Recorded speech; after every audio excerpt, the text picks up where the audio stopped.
नमस्कार दोस्तों, आपका स्वागत है ज्ञान सागर राजेश यूट्यूब चैनल पे। दोस्तों आज हम बात करने वाले हैं मलेरिया फीवर के बारे में। दोस्तों आप लोगों ने बहुत सारे लोगों ने सुना होगा कि मलेरिया फीवर क्या होता है। आज इस फीवर के संपूर्ण जानकारी लेकर आए हैं कि मलेरिया फीवर होता क्यों है, मलेरिया फीवर क्यों हो जाता है, मलेरिया फीवर क्या है, मलेरिया फीवर क्यों हो जाता है, इसके लक्षण के बारे में जानेंगे, इसके टेस्ट के बारे में जानेंगे और इसके ट्रीटमेंट में के बारे में जानेंगे। ये जानेंगे कि इसका टेस्ट किस प्रकार से किया जाता है, कौन कौन विधि से टेस्ट किया जाता है और इसके संपूर्ण लक्षण के बारे में जानेंगे। इसलिए वीडियो को लास्ट तक देखिएगा। दोस्तों पिछले वीडियो में हमने बात की थी टाइफाइड फीवर के बारे में। उसमें बताया था कि कभी कभी व्यक्ति को टाइफाइड के साथ मलेरिया फीवर भी हो जाता है। उस वीडियो को आप नहीं देखे हैं तो उसका लिंक आई बटन और डिस्क्रिप्शन दोनों में दे दूंगा, आप उससे जाकर देख सकते हैं और विजिट कर सकते हैं। तो चलिए आज का वीडियो शुरू करते हैं। दोस्तों सबसे पहले बात करते हैं कि मलेरिया फीवर क्या है। मलेरिया फीवर एक पैरासाइट बोर्न इन्फेक्शन है। दोस्तों पैरासाइट बोर्न इन्फेक्शन डिजीज़ है और इससे में पैरासाइट्स होते हैं जो शरीर में ब्लड में सर्कुलेट हो जाता है, इसके कारण फैल जाता है। पैरासाइट्स को इंग्लिश में प्लाज्मोडियम कहा जाता है। दोस्तों प्लाज्मोडियम शरीर में जाने से मलेरिया 3 प्रकार के होते हैं अधिकांश, प्लाज्मोडियम फेलिसीपेरम और प्लाज्मोडियम वाइवेक्स और प्लाज्मोडियम ओवेल। ये 3 प्रकार के मुख्यतः मलेरिया होते हैं। इसमें जो प्लाज्मोडियम ओवेल है जो बहुत कम घातक है प्लाज्मोडियम फेलिसीपेरम और प्लाज्मोडियम वाइवेक्स के तुलना में। दोस्तों अब जानते हैं कि मलेरिया क्यों हो जाता है। दोस्तों मलेरिया अधिकांश गर्मी के दिनों में होता है और एनोफिलिस मादा मच्छरों के काटने से होता है।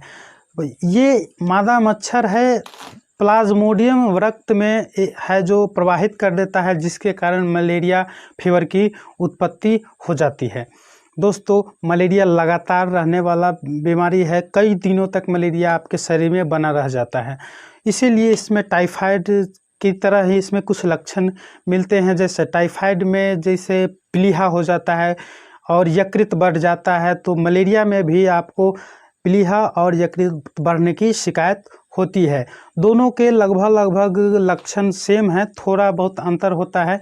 तो चलिए अब जान लेते हैं कि जो मलेरिया के लक्षण के बारे में। दोस्तों मलेरिया है जो प्लाज्मोडियम है वे रेड ब्लड काउंट को है जो आपको डैमेज कर देता है। इसीलिए ब्लड की कमी हो जाती है और लोग कमज़ोर हो जाता है। इसलिए अब जानते हैं ज्वर फैलने से पूरे शरीर को दर्द होने लगता है, सुस्ती पकड़ लेती है, आलस आ जाता है, अंगड़ाइयाँ आ सकती है, हाथ पांव टटाना हो सकता है, कमर और सिर दर्द महसूस हो सकता है। कभी कभी लोगों को भूख नहीं लगती है, भूख न लगने की शिकायत हो जाती है मलेरिया फीवर में। कंपन लगने लगता है जो कि पीठ से आरंभ होकर पूरे शरीर में आपको फैल सकता है। इसके बाद रोगी को जोर से कपकपी होने के साथ फीवर आ जाता है और ठंड लगने लगती है। कभी कभी रोगी को जोर से कपकपी की ठंड लगती है और ठंड के कारण दांत भी किटकिटाने लगता है, दांत बजने लगती है, ऐसी ठंड महसूस होती है। और उस समय व्यक्ति को आप कितना भी रजाई गद्दा उड़ा दे फिर भी उन्हें ठंड महसूस होता रहता है। तो ये लक्षण है मलेरिया फीवर के। कभी कभी लोगों को है जो जांघ खहरना, पैर खहरना होता है, कभी कभी लोगों को उल्टी होती है। दोस्तों मलेरिया फीवर में देखा गया है 102 डिग्री से फ़ारेनहाइट से लेकर 104 डिग्री फ़ारेनहाइट तक की टेम्परेचर बढ़ जाता है। इसके बाद अगर शीत सप्ताह होता है, ठंडे की सप्ताह होती है, तो रोगी का शरीर गर्म रहता है और शरीर पर इतना कपड़ा, शरीर से टोटल कपड़ा रोगी उतार देता है, जब आपको मैली की तरह दिखाई देगी। इसके साथ जी मिचलाना, उल्टी, इसके बाद रोगी को पसीना आकर ज्वर उतर जाता है। रोगी का हाथ पैर दोनों ठंडा महसूस होगा, उन्हें छूने पर आपको ठंडा महसूस होगा। दिन भर ज्वर चढ़ता और उतरता रहता है। ये थी मलेरिया के रोगी में लक्षण। तो कभी कभी रोगी को लक्षण ये भी दिखाई देता है, मलेरिया में कब्ज की शिकायत रहती है। इसीलिए दोस्तों, अगर इन लक्षणों में से आपको अगर फीवर होता है, अगर आपको दिखाई देता है, कुछ लक्षण आपको महसूस होते हैं, तो आपको मलेरिया का टेस्ट करा लेना चाहिए, तभी आप सुरक्षित रह पाएंगे। नहीं तो आपको ब्लड की कमी हो जाएगी और वीकनेस, कमजोरी, आलस्य महसूस होने लगेगा।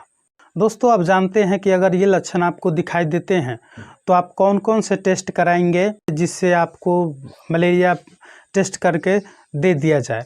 दोस्तों, मलेरिया टेस्ट 2 प्रकार से किया जाता है, रैपिड एंटीजन टेस्ट से और ब्लड टेस्ट से किया जाता है। दोस्तों, रैपिड एंटीजन टेस्ट से आपको तुरंत 5 मिनट 10 मिनट के अंदर आपको रिजल्ट महसूस हो जाता है और आपको मलेरिया नेगेटिव या पॉजिटिव किट के माध्यम से पता करके बता दिया जाता है। दूसरा होता है, आपको ब्लड ले लिया जाता है और ब्लड द्वारा आपको लैब में टेस्ट किया जाता है। उसमें आपको 2 दिन 1 दिन का समय लग सकता है। तो ये 2 टेस्ट मुख्य थे मलेरिया के, जिससे आप मलेरिया का टेस्ट करा सकते हैं। इसके बाद एक और PCR टेस्ट होता है जो हर जगह अवेलेबल नहीं है और ये टेस्ट बहुत ही कम जगह पर मिलता है, इसीलिए इसकी उपलब्धता कम होने के कारण ये टेस्ट ज़्यादा प्रचलन में नहीं है। दोस्तों, अगर मलेरिया टेस्ट की संपूर्ण बात की जाए तो एक लंबी वीडियो बन सकती है, इसीलिए टेस्ट के संपूर्ण विषय के बारे में मैं किसी और वीडियो में बात करूंगा। तो इसीलिए चैनल को सब्सक्राइब नहीं किए हैं तो चैनल को कर लीजिए सब्सक्राइब और दबा दीजिए बेल आइकन को, ताकि वीडियो का नोटिफिकेशन सबसे पहले आप तक पहुंचता रहे। तो चलिए आगे बात करते हैं मलेरिया फीवर के ट्रीटमेंट के बारे में। इसमें क्लोरोक्विनोन फास्फेट 500 mg टैबलेट आते हैं जो मलेरिया फीवर में यूज़ किए जाते हैं। तो ये थे कंपोजिशन। अगर इसके ब्रांड की बात करेंगे तो लारिया गोड DS टैबलेट आता है, मैलिया गोड 500 mg टैबलेट आता है जो सिप्ला कंपनी द्वारा बनाया जाता है। इसके बाद महाक्यून टैबलेट आता है जो मैनकाइंड द्वारा बनाया जाता है। इसके बाद दोस्तों, दूसरा मेडिसिन आपको प्रीमा क्वीन टैबलेट 15 mg यूज़ किए जाते हैं मलेरिया फीवर में। दोस्तों, प्रीमा क्वीन आपको 2.5 mg और 7.5 mg में भी आते हैं और ये चाइल्ड में उपयोग किए जाते हैं उनके स्थिति के हिसाब से। इसके बाद दोस्तों, अगर इसके ब्रांड नेम की बात करें, अगर दवा की बात करें, नाम की बात करें, तो PMQ इल्गा टैबलेट नाम से आता है। इसके बाद RC वैक्स टैबलेट के नाम से आता है, लियो प्राइम टैबलेट के नाम से आता है। मार्केट में बहुत सारे टैबलेट्स हैं, बहुत सारी कंपनी हैं, जो आपको उपलब्ध हो जाए प्रीमा क्वीन कंपोजिशन के नाम से आप उसका यूज़ कर सकते हैं। डॉक्टर द्वारा ये प्रोवाइड करा दिया जाता है। इसके बात करें, तीसरी टैबलेट की बात करें तो आर्टीमेथर और लुमीफेंट्राइन ये टैबलेट आते हैं 80 mg और 480 mg में भी ये टैबलेट उपलब्ध है। तो जिस तरह से आपको प्लाज्मोडियम फैल्सीफेरम या प्लाज्मोडियम वाइवेक्स है, इस हिसाब से डॉक्टर आपको निर्धारित करते हैं कि कौन सी दवा आपको चलानी है या नहीं चलानी है। इसके बाद आर्टीमेथर और लुमीफेंट्राइन के ब्रांड नेम की बात करें तो उसमें लुइमरेक्स 80 mg टैबलेट आता है, लुइमरेक्स 40 टैबलेट आता है। इसके बाद वेंथर ALDS टैबलेट आता है जो अलग अलग कंपनियों द्वारा बनाई जाती है। दोस्तों, इसमें चौथे मेडिसिन की बात करें तो वास्कोक्विन 150 mg टैबलेट आता है। दोस्तों, ये फाइजर कंपनी द्वारा बनाया जाता है। और इसके साथ एक चीज़ और ध्यान रखने वाली बात है कि अगर वास्कोक्विन टैबलेट चलाया जाता है तो इसमें एंटी मलेरिया टैबलेट नहीं चलाई जाती है। ये महत्वपूर्ण बात है, जो ध्यान रखने वाली बात है। ये डॉक्टर द्वारा सही से जानकारी होने के हिसाब से चलाया जाता है। कोई भी दवा स्वयं से नहीं ले तो आपके लिए बेहतर होगा। इसके बाद रोगी को अगर टेम्परेचर हाई रहता है तो ऐसी स्थिति में रोगी को 325 mg से लेकर 650 mg तक पैरासीटामोल टैबलेट दिए जा सकते हैं। कमजोरी होने पर बी कम्प्लेक्स टैबलेट दिए जा सकते हैं, मल्टीविटामिन्स टैबलेट दिए जा सकते हैं। उल्टी, कभी कभी उल्टी होने की शिकायत होती है तो ऐसी स्थिति में आपको उल्टी की दवा ऑन्डम बहुत सारे कंपनी द्वारा बनाया जाता है, वो आप खिला सकते हैं।